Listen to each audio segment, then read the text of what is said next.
nació en Breslavia del Imperio Alemán en 1891, donde creció con una familia judía y donde pasó por una etapa de ateísmo.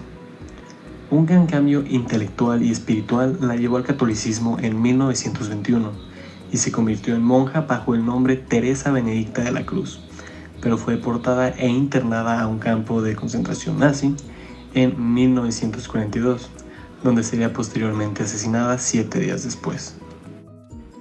Sus estudios iniciaron a muy temprana edad con diferentes universidades, como la de su ciudad natal y Friburgo de Brisgovia.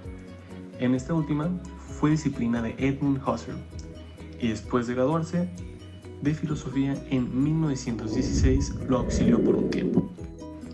Algunas de sus obras más notorias son On the Problem of Empathy, The Science of the Cross, Life in a Jewish Family y Essays on a Woman.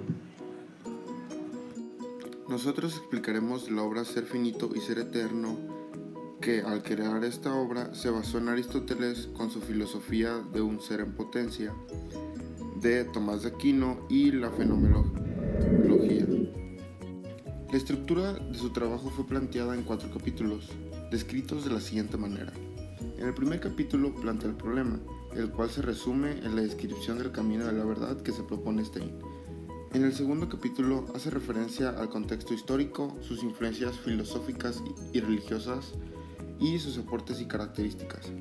En el tercero plantea el sentido de la filosofía cristiana basándose en la pregunta ¿qué es la verdad? Y por último, en el cuarto capítulo plantea la propuesta para el hombre de hoy, que por su experiencia de vida contrapone dialécticamente en estos 6 puntos: el racionalismo, el pragmatismo, la degradación de la vida interior, la fuerza de arrastre de la sociedad, la falta de esperanza, además de la actitud de muchos frente a la Iglesia. Stein y la filosofía cristiana. Ella no busca polemizar, sino fundamentar la continuidad entre la filosofía y la teología. Por eso tenemos que ver su concepto de metafísica, que dice: es la comprensión de toda realidad en relación con la verdad revelada, por tanto, fundada en la filosofía y en la teología. Es muy importante tener este concepto de metafísica para entender del todo cómo desarrolla ella su filosofía. En su obra de Ser finito y ser eterno, se plantea directamente la pregunta de si es posible hablar de una filosofía cristiana y qué sentido tiene esto, y descubre que el primer obstáculo en el lenguaje diverso entre la filosofía medieval y la moderna, pero más directamente en el modo diverso de comprender la relación del saber creer y la filosofía y la teología. Y asimismo se pregunta por el sentido de una filosofía cristiana.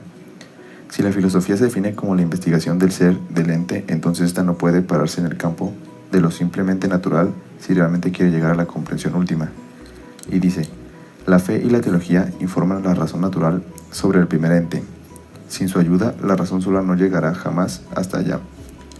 La razón se convertiría en sin razón si se obstina en detenerse ante las cosas que no puede ella descubrir por su propia luz, y si se cerrara los ojos delante de lo que una luz superior le hace. Así que para Stein resulta evidente la posibilidad de una filosofía cristiana, que no tiene que confundirse con la teología, porque la filosofía, cuando hace una adquisición de la teología, se ocupa de la verdad revelada en cuanto a verdad. Y esas son las bases de la filosofía cristiana de Edith Stein, y por qué ella considera que es importante separar la teología de los estudios de la filosofía cristiana.